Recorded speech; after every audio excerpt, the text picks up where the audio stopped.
Welcome back, Troglodytes, to another episode of Trogly's Guitars. Today we have a guitar I've been wanting to have on my channel and try out for myself for a while. This is one of the original Smartwood Exotic series guitars. Now, I was really pumped to get this guitar. It came from a seller in Canada, and it just looked fantastic in the photos. The seller didn't have many photos, only 2 of them, but he said, mint condition, not a single mark. All original. So, a week passes because it takes a while to get here from Canada, and this is what shows up. Everything has pretty well been replaced, and a headstock repair. So, luckily I bought this thing on Reverb, and instead of going through the hassle of returning it, I settled on a partial refund. So I guess I played their game a little bit, but at least now I can pass this on to a player in the States because it really is a nice guitar. The repair was done very solidly. I mean, if it, survived shipment from Canada to the US in a gig bag, that definitely says the repair is pretty good. So the Smartwood Exotic line was from 96 through 2002, and there were 6 limited edition models constructed from wood certified by the Rainforest Alliance. So each Smartwood guitar featured tops made of different types of wood. I believe this particular one is the Chancharana top. And you can see here it's got a lot of nice wood grain. It's very cool looking. And the fretboard is made of, I think it's pronounced Curupay, C-U-R-U-P-A-Y. And the Curupay looks awesome. It's like a really melty chocolate, milk chocolate type vibe. I really love the fretboard on this one. And all the mahogany used for the back and neck were also sourced from similarly grown woods that are certified with the FSC, which is the Forest Stewardship Council. So this was basically Gibson's series of saying, hey wood guys, we're gonna use your fancy woods. Please let us keep using the woods and tone woods that we love so much. Unfortunately, this year they've pretty much shut down rosewood for Gibson, but they've researched into alternatives. But enough about all that. Let's kind of take a look at this guitar and talk about it. What I really liked about these Smartwoods is that they were, plainer looking guitars but with fancy wood grain, but they still retain the mother of pearl Gibson inlay. That's really important to me whenever I'm buying a guitar. I want that to be mother of pearl, at least looking like that. I don't personally like the silk screened logos. I just like the prestige of this. They have nothing else on them. I wish they would have, done like the leaf symbol. Some of them have that leaf there. But this one is one of the original ones that just says Smartwood. So that's original. Your nuts original. Your frets do show some very light wear and tear. Nothing too extreme, but once again, look at that beautiful fretboard. You really can't appreciate it until you see it in person. The pickups have been swapped out with Seymour Duncans. I'll put in the listings what they are. I forget right now. But it has some weird funky 80s bridge on it, and what appears to be a 70s or 80s tailpiece that's pretty worn, and modern day golden speed knobs. Originally this would have had gold hardware, and I will suggest that maybe you get a setup done on this. It plays fine as is, but the action probably could be raised a hair. But you don't have a lot of adjustment room down on this bridge because it's got a really thick bass. So it's about set up where a normal Les Paul would be on a normal bridge. Something else to note, kind of in this area, you can kind of see some stress marks. I don't believe these are cracks, they're just kind of lines into the finish.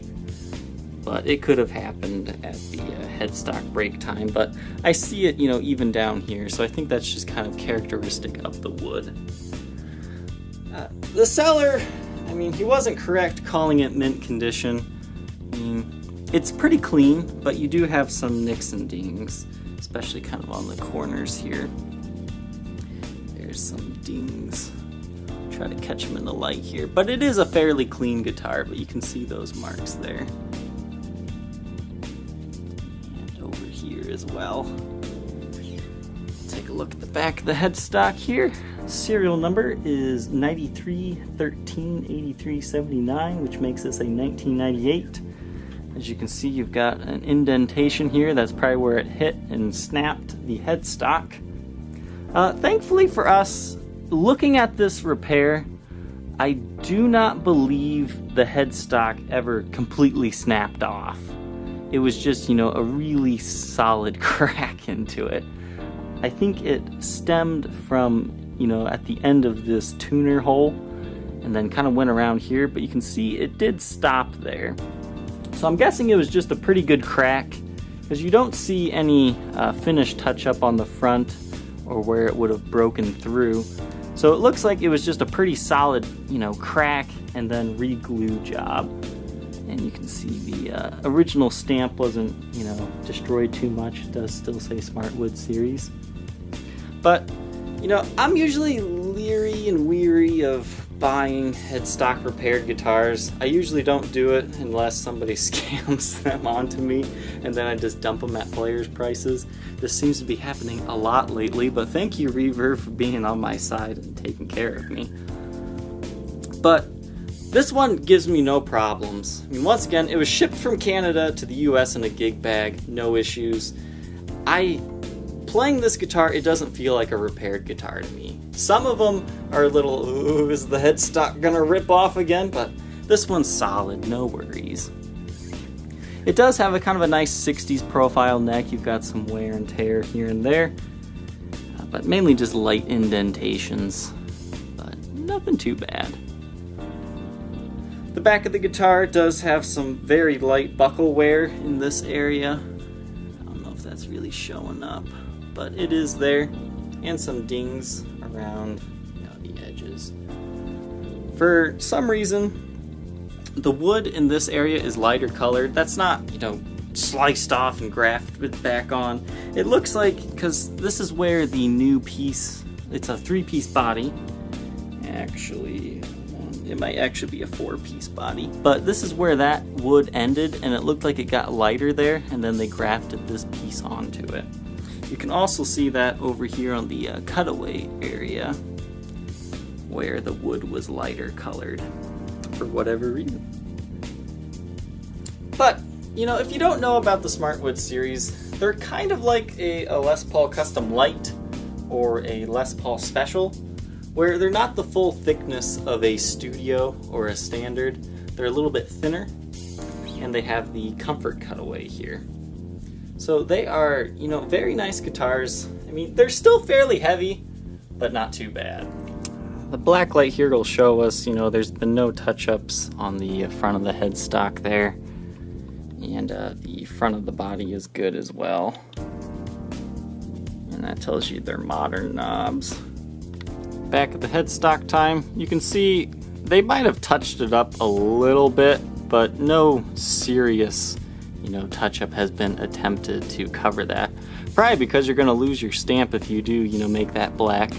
And you don't really want to refinish this guitar, because the whole point of this guitar is, you know, the beautiful wood that they used.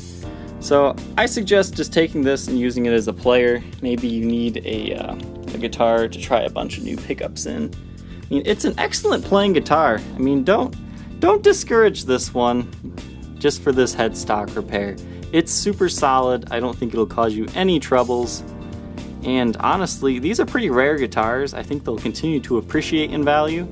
And right now, I think the last completed listing for a similar one, you know, not repaired, was a little over $1,000. So you can pick this one up.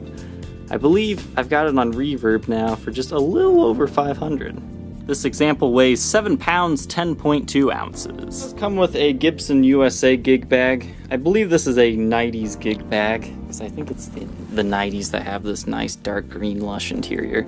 These are my favorite Gibson gig bags, you know, of this variety anyways. I mean, a gig bag's a gig bag. It's not as strong as a case, but it'll do for protecting and shipping. And I'll definitely pack it right so it will arrive right. We will be demoing today through a Marshall JMP 1C 1-watt tube amplifier.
If you think you might be interested in being the next owner of this Gibson Les Paul Smartwood Exotic guitar, feel free to contact me on my Facebook page, facebook.com/Troglys, Trogoys, or check out the Reverb and eBay listings.